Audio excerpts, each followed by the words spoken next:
Muy buenas noches, sean bienvenidos a esta nueva edición de Campus USACH. Acá, como siempre, en nuestro canal de YouTube de la radio y la 94.5 FM. Como todos los días miércoles y en este 8 de septiembre estamos con los académicos de la Facultad de Derecho que paso ya a presentar. Nos acompaña Francisco Zambrano, abogado, profesor de Derecho Administrativo y Constitucional de la Facultad, por supuesto, de Derecho de la USACH y coordinador general del Observatorio de la Convención Constitucional. Hola Francisco, ¿cómo estás? Buenas noches. Estoy muy bien, muchas gracias. Qué gusto saludarte. Igualmente, gracias por acompañarnos. Y una vez más también está con nosotros, con una música de fondo, Claudio Herrera Jarpa, abogado por la Universidad de Chile, máster en Relaciones Internacionales por la Universidad París I y profesor del ciclo de Introducción al Derecho y Derechos Humanos, director del Departamento también de Derecho Privado de la USACH. ¿Cómo estás, Claudio? Bienvenido. Muy bien, Daniela, muchas gracias nuevamente por la invitación. Segunda vez que estoy aquí, así que ya me voy sintiendo progresivamente de la casa. De la casa soy, de la radio, digo, de la radio Eso. de la casa. Y aprovecho a saludar también a mi querido colega y amigo Francisco Zambrano. Excelente. Buenísimo, Claudio. Qué gusto, Buenísimo, Claudio. Francisco. Vamos a adentrarnos, por supuesto, en lo que está pasando en la convención, específicamente con el tema de la Comisión de Derechos Humanos y cierta disputa que hay también con el reglamento. Pero antes de adentrarnos en eso, es imposible, ¿no?, soslayar las últimas polémicas, situaciones delicadas que se dieron a partir del fin de semana. Y por eso quiero preguntarles, por un lado, el tema de Rodrigo Rojas Vade, cuando hoy por la mañana ya se presentó la PDI en la sede de la convención, ahí en el Congreso Nacional en Santiago. Esto particularmente por la denuncia que se interpuso desde la mesa, ¿no?, directiva por justamente la declaración jurada, ¿no?, de del patrimonio y los intereses de Rodrigo Rojas Vade respecto a estos 27 millones de pesos que tendría, ¿no?, como deuda por sus tratamientos de cáncer, cáncer que él mismo admitió que no tiene. Por otro lado, también quiero preguntarle de lo más reciente, que es esta, para algunos, falsa polémica, ¿no?, mucho ruido respecto a que 12 convencionales cuentan con el IFE a pesar de la dieta que ellos tienen como constituyentes. Parto contigo, Francisco, hablando de lo que fue esta bomba, ¿no?, de Rodrigo Rojas Vade, que ha tenido muchísima repercusión. Sí, muchas gracias, Daniela. Bueno, este tema nos impactó, ¿no? Nos impactó porque él hizo su campaña desde una perspectiva muy humana, hablando sobre su propio padecimiento, sobre su propia aflicción a propósito de un cáncer importante que él tenía y que además le estaba saliendo carísimo. Y en él empatizó mucho la ciudadanía, porque de hecho fue electo convencional constituyente a propósito de ese discurso, de ese relato que hizo a través de las redes sociales y de la prensa. Y del mismo modo, la decepción pública que hubo desde el fin de semana fue importante. ¿Sí? El golpe mediático que dio la tercera sobre esta verdad de este convencional fue impactante. Yo creo que fue impactante en lo humano, uno siente cierta compasión por lo que pueda estar pasando, pero también porque a las autoridades públicas, y especialmente cuando tienen este rol, este discurso, este relato tan desde la nueva política, tan desde de la ética, de la exigencia de los buenos hombres y mujeres que son, impacta todavía más. Entonces la decepción fue muy grande. Yo creo que si lo ponemos al revés, si el mismo caso hubiese ocurrido en otro sector, en la exconcertación o en Chile Vamos, uno pensaría, bueno, esto no decepcionaría tanto, ¿verdad? ¿Por qué? Porque tampoco han tenido esa expectativa. Y aquí ciertamente hay cuestiones de ética pública que uno tiene que reflexionar, que uno tiene que conversar. Porque hay distintas dimensiones, la humana, la ética, la jurídica, y la jurídica penal y la jurídica constitucional, porque una de las cosas que se han conversado es que él pierda su curul, su escaño, su cargo, pero eso está impedido en la actual constitución, ¿verdad? Entonces la pregunta es si, bueno, ¿puede o no renunciar? Bueno, ciertamente no es la causal que está en la constitución, y y tampoco la Convención Constitucional puede innovar sobre esta materia, no puede establecer causales de cesación, pero a la vez tampoco hay ningún órgano que le pueda decir que no a la Convención sobre su reglamento, sobre sus acuerdos, ¿te fijas? Entonces, estamos en un escenario muy curioso para los juristas en Para esta ti, materia. Claudio, respecto a lo de Rojas Vade y lo que implica también, sobre todo me quiero quedar con lo que señalaba Francisco, el aspecto ético, o la señal también. Sí, Daniela, sí, mira, Daniela, yo la verdad es que a las consideraciones jurídicas que ha avanzado Francisco no agregaría más. La verdad es que las comparto bastante y las comparto además en el sentido de lo incierto o de lo interpretable que es todo en este momento, porque es una experiencia política e institucional y jurídicamente nueva lo que está ocurriendo con la Convención. Mi mirada, en todo caso, más allá de lo que hoy día puedan decir ciertas normas y cómo se interpreten, es que en circunstancias como la que está viviendo el convencional Roja, eh, la renuncia es prácticamente, diría yo, un derecho humano. O sea, ¿cómo le van a imponer tener que quedarse hasta el término del mandato? ¿Ya?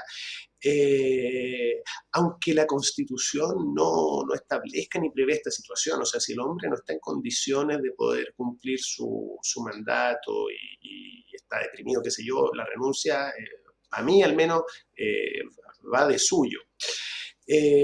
O si no, bueno, se buscará otra fórmula, alguna licencia médica, qué sé yo, pero yo estoy contra las cadenas, estoy en general contra las cadenas en todo tipo de cosas y con mayor razón en esta.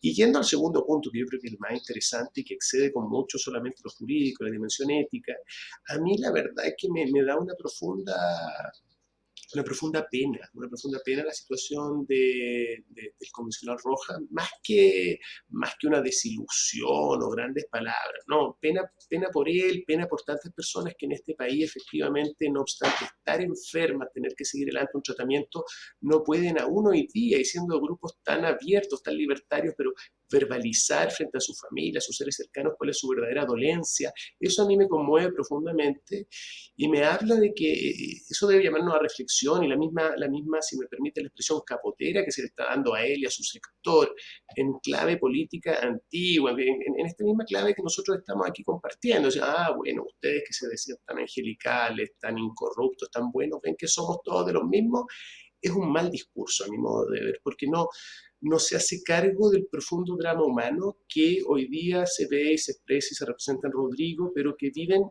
y vivimos todos tan cotidianamente en Chile, en todo el mundo. Somos frutos de nuestras pequeñas miserias y esas miserias tenemos que compartirlas, abrirlas en la medida que queramos y poder avanzar juntos. O sea, a mí eso es lo que me tiene más como sorprendido en este momento, el linchamiento público. Yo sé que no es muy popular porque en este momento más bien el sentimiento es pro linchar, pro funa, pro no sé qué. Entonces, ese clima que veo se vuelve a expresar, a mí me da una profunda intranquilidad.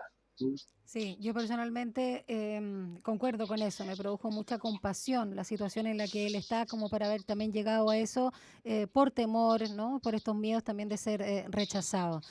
Vamos brevemente, antes de entrarnos en la Comisión de Derechos Humanos y el tema del reglamento de la Convención, solo preguntarles a propósito de que también hubo bastante ruido y críticas y también fake news, ¿no? O desinformación propiamente tal con esto de las asignaciones de los convencionales y ahora vuelve este tema con por los ingresos con el IFE. Cuando ya incluso desde el gobierno, desde el Ministerio de Desarrollo Social, dijeron que bueno, que las personas podrían tener obviamente este beneficio porque se dio con antelación, por supuesto, a que se implementara por un lado la convención y la gente, aunque no haya tenido una merma considerable de ingresos, también se lo necesita en esta circunstancia y por supuesto puede renunciar a este apoyo estatal voluntariamente. ¿Creen que se generó también aquí se le echó polvo royal a la situación? Francisco.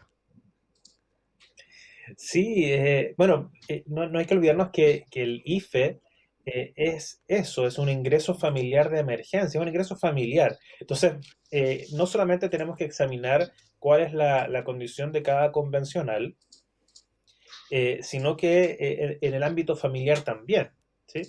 Y ahí, claro, uno podrá conocer que seguramente habrá convencionales, yo no lo sé, cuyas familias no tengan o hayan perdido suficientemente sus ingresos y que no lo puedan compensar con esta barrera de los poco más de 800.000 pesos que eran por persona. Ese era como Per el criterio cápita, para otorgar claro. el IFE. ¿Te acuerdas? Entonces, claro, si tienen una familia de 5 personas y resulta que el único ingreso que tienes del convencional son 500.000 pesos por cada uno. Entonces, eh, no nos olvidemos también de que este IFE nació por esta perspectiva de universalidad en la política pública que se pactó en la agenda de mínimos comunes entre el gobierno y la presidenta del Senado, y que tenía ese objeto. Entonces, bueno, si nos escandalizamos por ese asunto, entonces estamos como volviendo al discurso de la focalización, ¿verdad? Mm. Entonces, o elegimos una o elegimos la otra, o Y la esto es focalización o universal. la universalidad, ¿verdad? Claro. Entonces, desde ese punto de vista, uno tiene que hacer ahí alguna interrogación, algún asterisco que merece ser revisado. Yo no sé si hay grandes implicaciones éticas sobre este punto, pero nuevamente yo creo que es engarzarse con el propio discurso de la bonomía, mira, nosotros somos distintos, entonces le da mucho material a la vez para el reproche, Mm. para ser reprochado. Eh, tiene que ver con eso. Bueno, y además el maltrato a la prensa. Yo creo que el hecho de que estén en ese como corral que le llaman a la prensa, que no puedan ingresar, también hace que la prensa se tenga que alimentar más de estos escándalos de lo que está haciendo efectivamente la convención, ¿verdad? Entonces, hay una serie de factores ahí en este y otros casos que merecen ser mencionados. Si no me equivoco, cuentan con una sola periodista en la convención, que es algo bastante insólito para todo lo que tienen que informar y se agradece el trabajo que hacen los observatorios, entre ellos, por supuesto, el de la Facultad de Derecho, que, Francisco, van a sacar próximamente también un nuevo boletín, el segundo, ¿no? Aprovecho de preguntarte. Exactamente, exactamente. Este lunes debería salir el próximo boletín con el trabajo de los últimos 15 días de la Convención Constitucional, desde el que sacamos anterior, que fue la recopilación de los primeros 2 meses de la Convención Sí. Constitucional. Este ya toma el rumbo del boletín quincenal. Perfecto. Claudio, antes de irnos a la pausa, ¿algo que agregar también respecto a esta otra situación o en general de todos estos ruidos? Porque para muchos acá hay una intención de desprestigiar a la convención. Yo estoy de nuevo muy de acuerdo con lo que ha dicho Francisco, o sea, sobre los dos puntos, yendo rápido, que tú consultabas, Daniela. En primer lugar, todo el tema de las asignaciones, eventualmente recursos para que contraten asesores, etcétera, está yo creo bastante despejado, que hace parte de la función. O sea, ¿cómo vamos a tener a estos señores y señoras encerrados entre Palacio Pereira y el ex Congreso Nacional y no darles ningún apoyo? O sea, y esos Mm. apoyos efectivamente comprometen recursos y tenemos que tener esos recursos a la altura de lo que se necesita. No es plata que ellos se vayan a embolsar, digamos, No, nadie se plata va a hacer para mejor millonario. cumplir su función, para cumplir su función, primero. Y respecto del IFE, visto que son 12 convencionales, los denunciados, yo creo que yo sería mucho más práctico en esto, vería la fecha, es distinto si alguien ya, habiendo sido electo, habiendo empezado a percibir su dieta, qué sé yo, eh, ni siquiera falseó, cayó o omitió su nuevo antecedente y se hizo de ese ingreso familiar de emergencia, a que si la información ya estaba consignada de antes y después fue electo, después empezó su trabajo, qué sé yo. O sea, realmente hay Claro. que ver caso a caso, pero de nuevo sin este prejuzgamiento en el que todos estamos entrando, este afán de hacer justicia en la plaza pública. Eso a mí, reitero, un poco lo que me sorprende. O sea, más bien lo que todos esperábamos de la convención es que trabajara bien con las complejidades del caso, no seamos inocentes tampoco, pero en un espíritu de buena fe. Entonces, cada vez que se puede, no quiero decir aquí que hayan conspiraciones, no quiero entrar en esa línea tampoco, pero parece que encontrar este tipo de falencia en la convención constituyente es más grave que encontrarla en cualquier otra instancia de la sociedad chilena, pública o privada.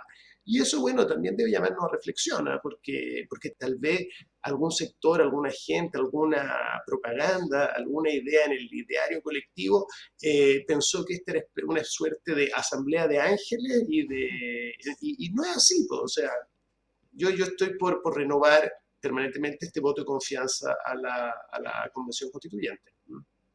Buenísimo. Vamos entonces a la primera pausa, vamos con música en este campus USACH y ya regresamos. Vamos con Lanza Internacional. Esto es Sin Condiciones.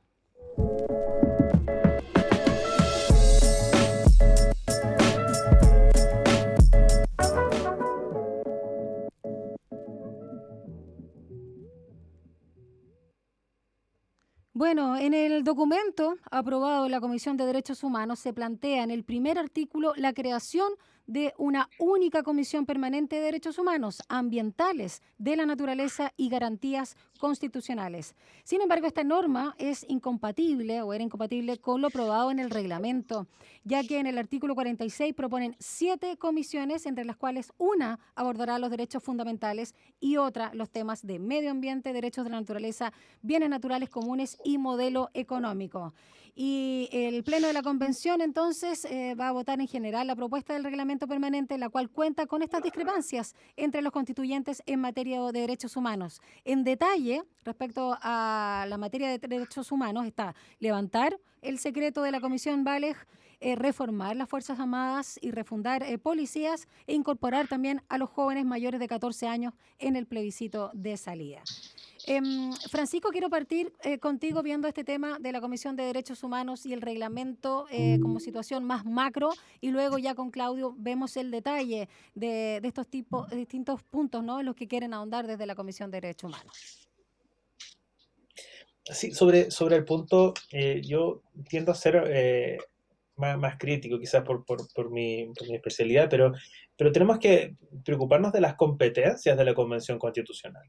La Convención Constitucional no es competente para hacer una comisión de verdad, justicia y reparación y garantías de no repetición por parte digamos, de esa atribución que le otorga la Constitución. Para lo único que ellos son competentes es para generar una propuesta de nueva constitución, ¿verdad? Entonces, todo lo demás que quieran hacer es desviarse del foco y lo podrán hacer, pero con el efecto que tenga. ¿Sí? Es como esta declaración donde llamaban al indulto o la amnistía de los presos de la revuelta. Bueno, que eso tiene un efecto político, tendrá un efecto comunicacional, pero jurídicamente no tiene ningún efecto porque no tienen esa segundo, que me gustaría también a mí decir es que me parece razonable esta propuesta de observar los derechos humanos y en particular el derecho al medio ambiente, no tan seccionadamente, no tan como el derecho de primera generación, segunda, tercera, medio ambiente, agua, qué sé yo, sino entenderlos como un todo y que esta cuestión sea una reflexión transversal a todas las demás discusiones. Es como establecer, no, mire, vamos a establecer estos derechos humanos, pero orgánicamente vamos a establecer estas otras líneas. Bueno, uno debería pensar en que se tramiten o se piensen conjuntamente, eso pareciera más razonable. Siempre en el foco para lo cual están dispuestos los convencionales, ¿verdad? Entendiendo que los constituyentes somos nosotros, somos el pueblo, y ellos están para establecer una propuesta y nada más que una propuesta. Entonces, todas estas declaraciones como vamos a refundar Carabineros, bueno, ¿cómo una constitución va a poder refundar a Carabineros? ¿Qué norma constitucional podrán dictar para eso? Eso es cuestión de ley, eso es cuestión de formación, actos administrativos, pero no es materia de una propuesta de una constitución, me parece a mí. Claudio, a ti también en términos generales, antes de adentrarnos en estas propuestas en detalle, ¿no?, de la Comisión de Derechos Humanos. Mira, Daniela, me parece que hay que entenderlo. Tal vez yo esté esta mañana demasiado positivo y demasiado cándido, pero hay que entenderlo en términos positivos nuevamente, reitero, y estoy en eso de nuevo con Francisco. O sea, me da la impresión, leyendo simplemente el fraseo de este como nuevo título que tendría esta mega comisión, que efectivamente hay ciertos derechos que ellos deberían, como Comisión de Derechos Humanos, eh, arrogarse la competencia de conocerlos, sin perjuicio también se conozcan en otras comisiones. Yo creo que no es grave si tú ves, por ejemplo, si uno pudiera hacer el símil con el trabajo clásico legislativo. En el Parlamento también se trabaja en comisiones, ¿verdad? Y qué sé yo, si entra, por ejemplo, un tratado internacional en materia agrícola, lo verá la Comisión de Agricultura del Senado, pero también lo verá la Comisión de Relaciones Exteriores. O sea, ahí también va a haber muchas veces competencia concurrente. Yo creo que también de nuevo en esto se está como queriendo transmitir la imagen que dentro de las distintas comisiones de la convención, hay una mega comisión que quiere un poco fagocitarse a todas las otras y ser como más que primus inter pares, o sea, ser una comisión absoluta. Y yo creo que eso no es así. Yo creo que el trabajo en comisión en todos los órganos colegiados se da para que cada uno de los integrantes de ese órgano colegiado se pueda sumar al área que más le interesa, al que es más competente, etcétera, y tiene que ver con la especialización del trabajo, con poder tener buenos debates, pero finalmente no olvidemos que todas estas cosas las tiene que ir siempre validando la asamblea en pleno, o sea, tampoco yo encuentro que sea como extraordinariamente así como grave que esto va a paralizar el trabajo de la convención, ¿no? Vamos a adentrarnos en dos puntos de la invitación que les hago, que básicamente es la reserva de secreto y también algo que me parece bastante importante, porque siempre se les ha dejado afuera, que es justamente la incorporación, en este caso, de la gente más joven, ¿no? Estamos hablando de las personas jóvenes mayores de 14 años en el plebiscito de salida, ¿no? Como participación ciudadana. Estuvimos hablando contigo, Claudio, en ediciones pasadas sobre justamente haciendo un poquito de historia, tú lo hacías, de lo que fue esta comisión Valeg. Y aquí vamos a detenernos en esto que están proponiendo algunos constituyentes. Sin ir más lejos, el constituyente y abogado de derechos humanos Roberto Celedón aseguró que no conoce, dijo, cito, a nadie que haya pedido la reserva y que de todas formas la iniciativa establece que si las personas que dieron sus testimonios no quieren que sus datos sean revelados, ello no se realizará y se va a respetar a quienes lo pidan. Y hay muchos constituyentes, dijo, que sufrieron la prisión política y la tortura, y los testimonios de ellos indican que nadie conoce a nadie que haya pedido esta reserva ni secreto sobre los antecedentes que se entregaron en su oportunidad. Y aseguró que este es un factor que está en contraposición o contradicción muy profunda con la exigencia de no a la impunidad. A ver, hablemos un poquito de esto, hagamos un resumen también para los auditores de lo que se está pidiendo y quiero saber, sobre todo como tú experto en derechos humanos, ¿qué opinas al respecto? Los matices que también tiene. Bueno, Daniela, más allá te agradezco, puede que me quede grande el poncho esta calificación de experto en derechos humanos, pero lo que sí te puedo decir es que yo trabajé en las dos comisiones Valeg. Trabajé en la primera comisión que se inició el día 11 de septiembre del año 2003 bajo la presidencia de Ricardo Lago y se extendió prácticamente todo el año 2004 hasta que se entregó el informe final. Y no se hablaba obviamente de la Comisión Valeg 1, se suponía que era la única que iba a haber, digamos, Comisión Nacional sobre Prisión Política y Tortura. Y luego tuve la oportunidad también de trabajar en la segunda, en la revisión de la Comisión Valeg, al final del gobierno de la presidenta Bachelet y que funcionó bajo el primer gobierno, básicamente, en ese momento temporal del presidente Piñera, con todas las complejidades que eso se suponía que podía traer y finalmente yo diría que no, que fueron mucho menos que las aprehensiones que había. Tengo un gran respeto, una gran admiración por el abogado Celedón, una persona de una larga trayectoria en derechos humanos, una persona que se la ha jugado en dictadura y se la ha seguido jugando durante la transición, una persona que en esto tiene un trabajo de largo aliento y absolutamente respetable. Pero yo te puedo decir que yo personalmente tomé testimonios de víctimas que querían reserva por distintas razones, que querían reserva y que muchas de ellas, como lo dijo el mismo presidente Lago, fueron a dar, y como lo ha recordado en la polémica que se ha vuelto a levantar estos días, fueron a dar su testimonio en la seguridad y la convicción de que esto se iba a mantener en secreto, ¿ya? Podemos discutir, podemos debatir si es que, en definitiva, el gobierno y luego el Parlamento, con las leyes que sancionaron esto, no se pasó de rosca. Eso podríamos discutirlo y tal vez yo tengo una mirada en eso bastante matizada porque en su momento era muy partidario el secreto, pero luego efectivamente iba variando de posición. 50 años es demasiado tiempo, estoy de acuerdo, 50 años es demasiado tiempo. Y en su versión original, cuando uno ve la ley inicial que se dictó, digamos, de reparación tras la primera comisión Valeg, el secreto incluso hablaba a los tribunales de justicia, que es una cosa insólita en este país. Los tribunales de justicia siempre podían, por una orden judicial, desclasificar documentos Claro. públicos, digamos. Así que tal vez eso fue al punto, si me das 2 minutos para una No, por anécdota, supuesto, todo cuando tuyo el se, micrófono, Claudio. cuando se montó la segunda comisión Valeg, la comisión Valeg, muchas víctimas que no habían sido calificadas en la primera oportunidad representaron sus solicitudes, sus declaraciones, digamos, volvieron a concurrir. Y muchas de ellas no tenían necesariamente los documentos que los habían dejado en la primera oportunidad y no habían sido calificados por distintas razones. Y nosotros, como una continuadora legal y una continuadora lógica de la primera comisión, fuimos a pedir estas carpetas y no se nos dieron las carpetas como comisión porque se dijo que incluso a la continuadora de la comisión, digamos, le cabía esta obligación de respetar el secreto y la reserva, o sea, no podía hacerse las carpetas de las propias víctimas. Hubo que pasar una ley cortita para poder funcionar así, y así funcionamos.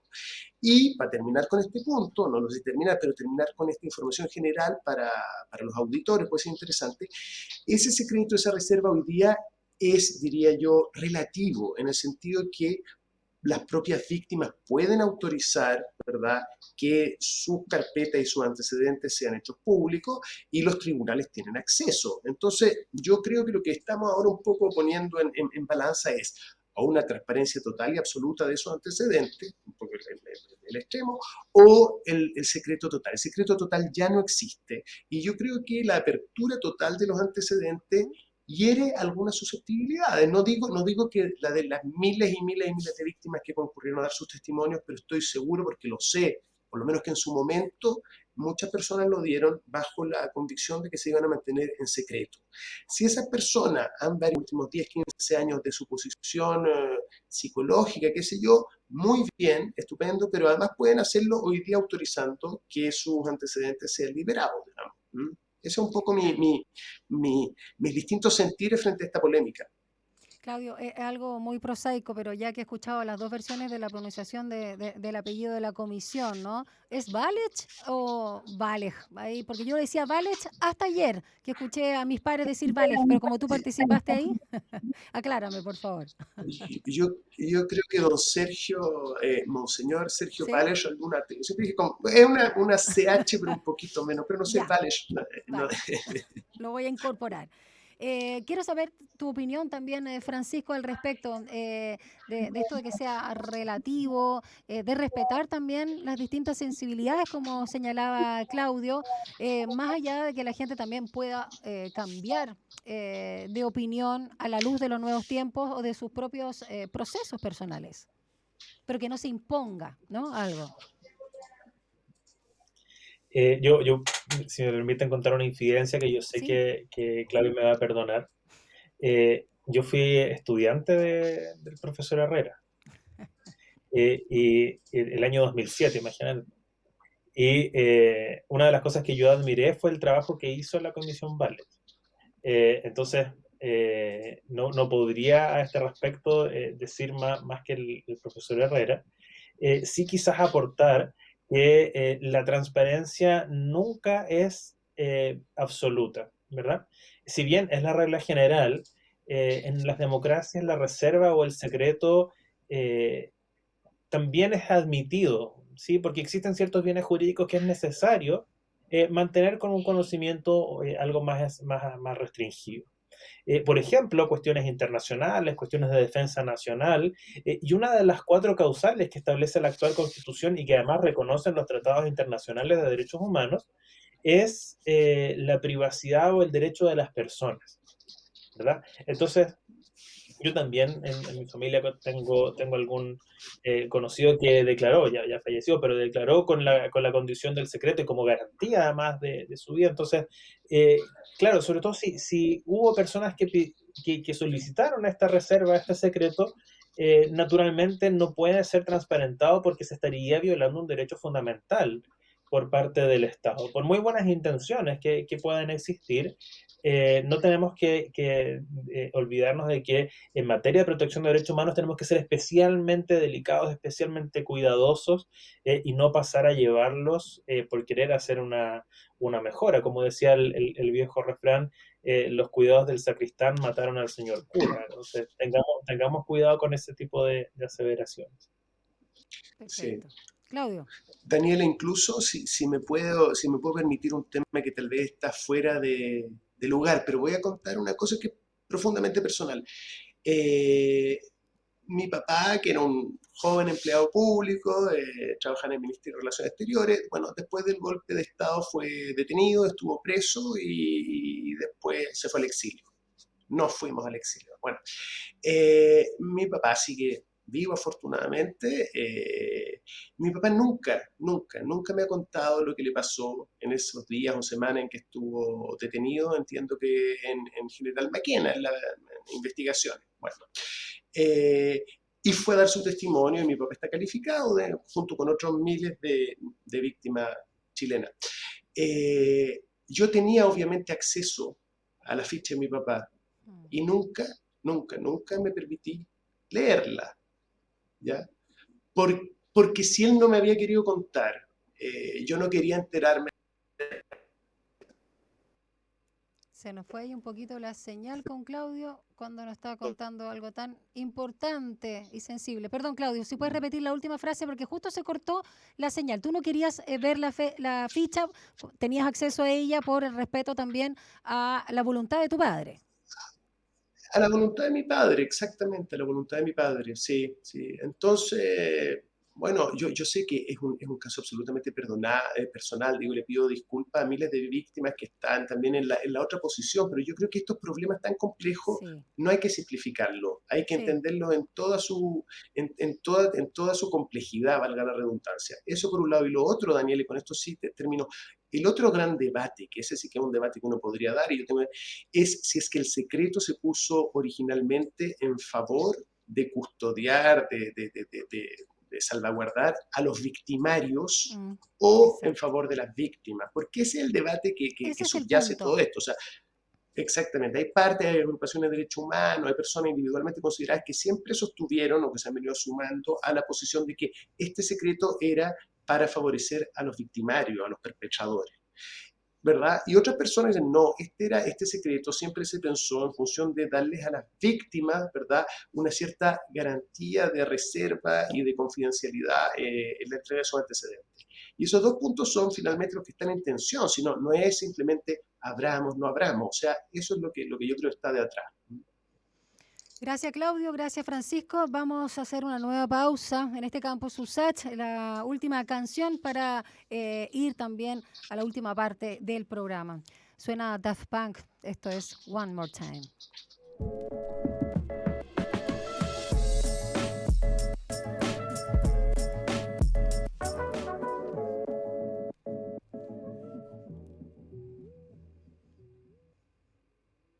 Bueno, no nos olvidemos de quiénes fueron los protagonistas del estallido social, ¿no?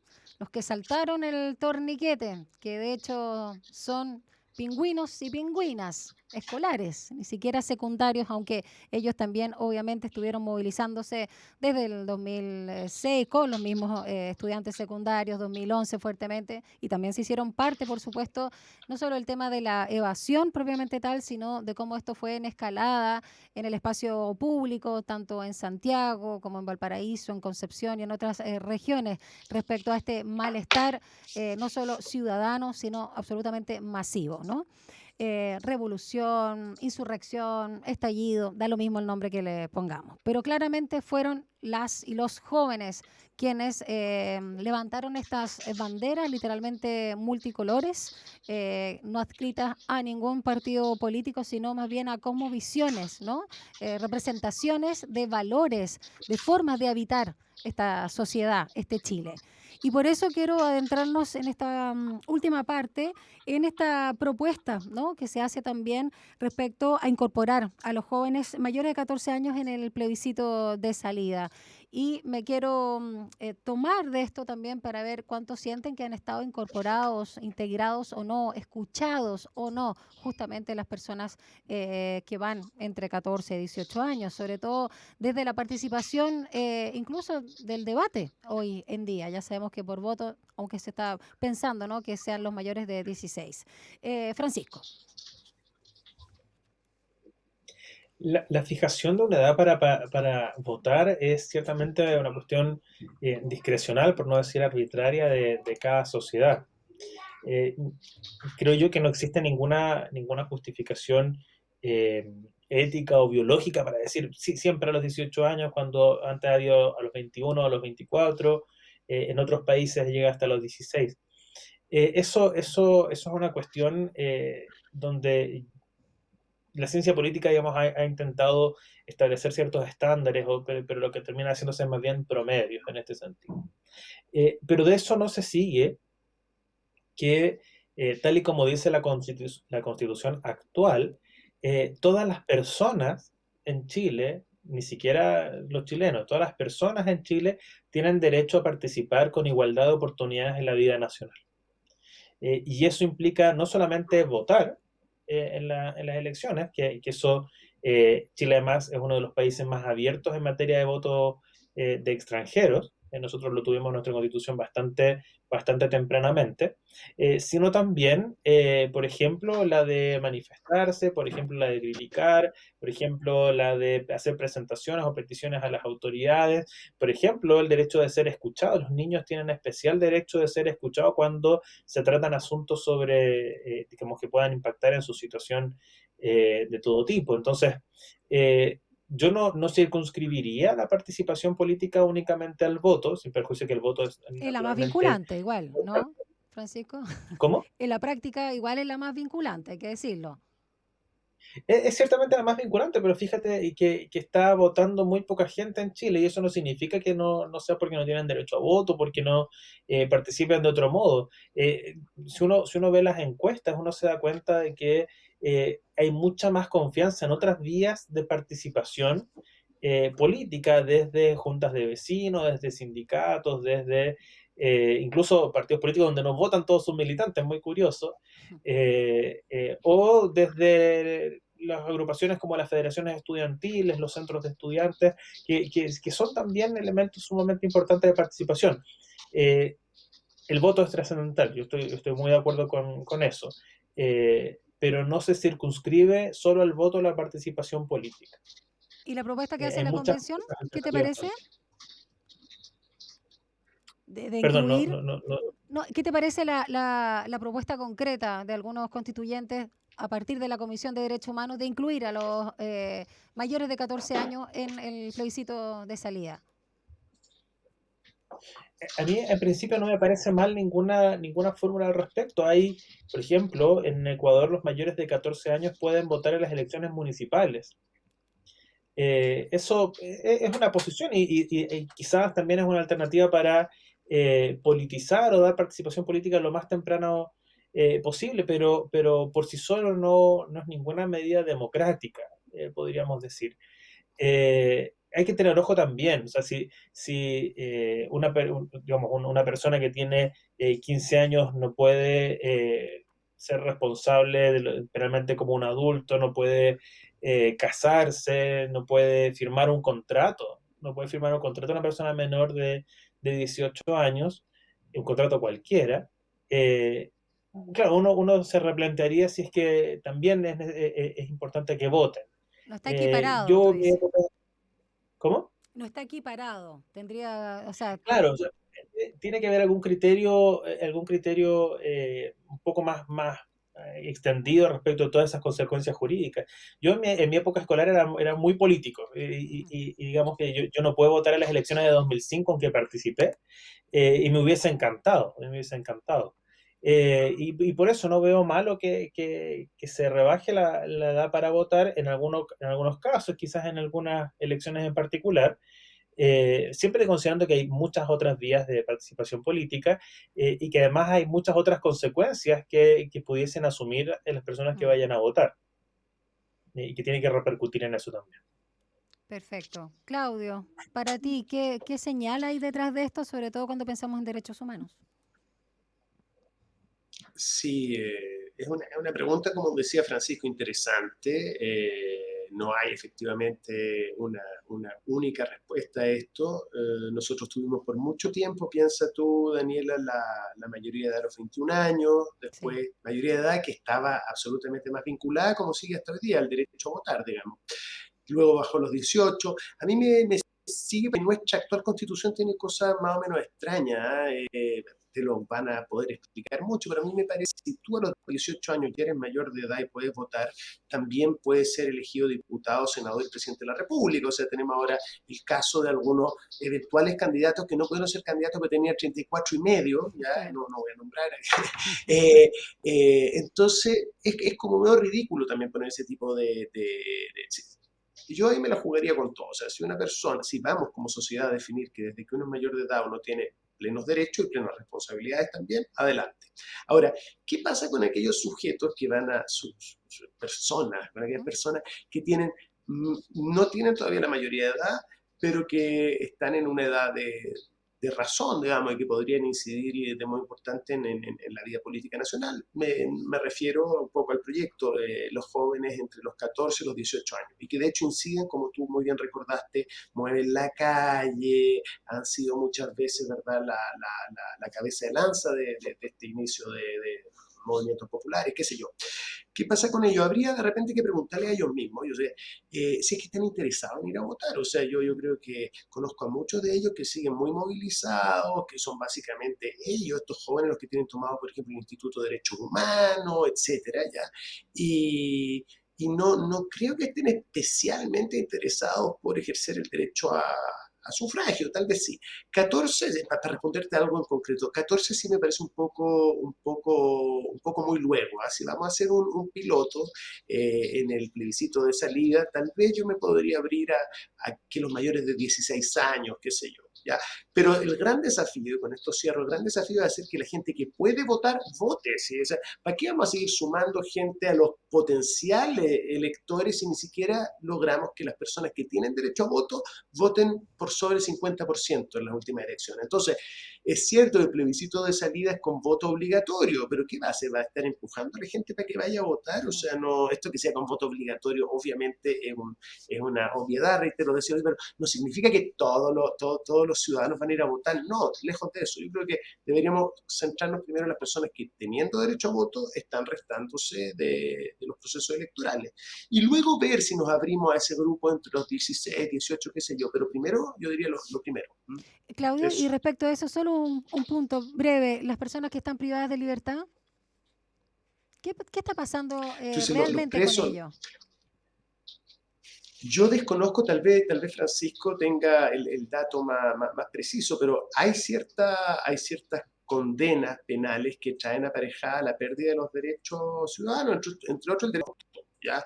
Pero hay Delitos muchas otras graves. condenas y personas que están cumpliendo Mm, los derechos. Hay personas que están cumpliendo privación de libertad, pero que no están de sus derechos civiles y políticos. Por lo tanto, ellos, a mi modo de ver, podrían votar. Lo que sí, muchas veces ese derecho no se logra materializar es porque el punto. hay una serie de problemas prácticos para que el servicio electoral llegue a las cárceles, etcétera. Pero yo creo que, si no estoy equivocado, están habiendo pilotos, o sea, se está abriendo también hacia esas personas que están presas, pero que que no tienen conculcados sus derechos civiles y Sí, políticos por una sentencia, pueden votar. Otra cosa es que materialmente no tengan cómo llegar a hacerlo eso. porque están privados de libertad. Y eso habría que, obviamente, una obligación del Estado asegurar que ese derecho pueda ser ejercido. Francisco, ¿algo que precisar respecto a lo que señalaba Claudio de las personas que no han perdido ese derecho pero que están privadas de libertad y no han podido ejercer su sufragio? No, yo creo que hay muchas alternativas, muchos mecanismos para permitirlo. No sé en la práctica si se está pensando en instalar una mesa electoral especial, entendiendo además que el padrón de la cárcel, entre comillas, cambia todos los días entran y salen personas, hay personas que están con una condena firme, otras que están en prisión preventiva, hay algunas personas que están condenadas a más de 3 años y un día y eso les hace perder la calidad de ciudadano, otros que tienen inhabilitación del ejercicio de derechos políticos. En fin, hay muchas opciones y eso también nos podría llevar a preguntarnos, bueno, las personas que están con reclusión domiciliaria están autorizados a ir a votar, por ejemplo. Claro. Eh, entonces, claro, pues es un debate que en no pocos países se ha dado. En general, los países son bastante reacios a Mm, establecer mecanismos efectivos, sobre todo cuando nosotros entendemos que el voto es un acto directo y presencial. En otros países, por ejemplo, existe el voto rogado, donde se puede mandar por correo, entonces ahí, sí. bueno, la facilidad para votar es mayor. pero con los actuales mecanismos, digamos, es bastante poco practicable. Yo coincido con Claudio en ese sentido. Sí, no, acá el electrónico y el postal genera suspicacia. Bueno, Francisco Zambrano, Claudio Herrera, muchísimas gracias por habernos acompañado en esta nueva edición de Campus USACH desde la Facultad de Derecho, viendo algunos puntos esenciales también de la Convención Constitucional. Solo recordar, si no me falla la matemática del calendario, lunes 13 de septiembre, ¿no? Saldría el segundo boletín del Observatorio de la Convención Constitucional desde la Facultad de Derecho. Exactamente. Ya, Exactamente. buenísimo. Bueno, yo creo que no los veo hasta la vuelta del 18, así que les deseo también unas felices patrias, sobre todo, o sea, estas patrias. Yo no soy muy patriótica en el sentido de los símbolos, pero sí, obviamente quiero mucho mi país, pero sobre todo les deseo que descansen y recuperen fuerza en los días que vamos a tener feriado. Muchas gracias, Claudio Herrera, muchas gracias, Francisco Zambrano, por habernos acompañado. Que estén muy bien y que descansen. Muchas gracias a ti, Daniela, cuando quieras. ¿Sí? Y muy buenas fiestas también para ti. Muchas gracias. Chao, que estén muy bien. Chao, Francisco. Muchas gracias. Nos Chao, despedimos Daniela. con música. Chao. Esto es Música Nacional Supernova. Tú y yo. Chao.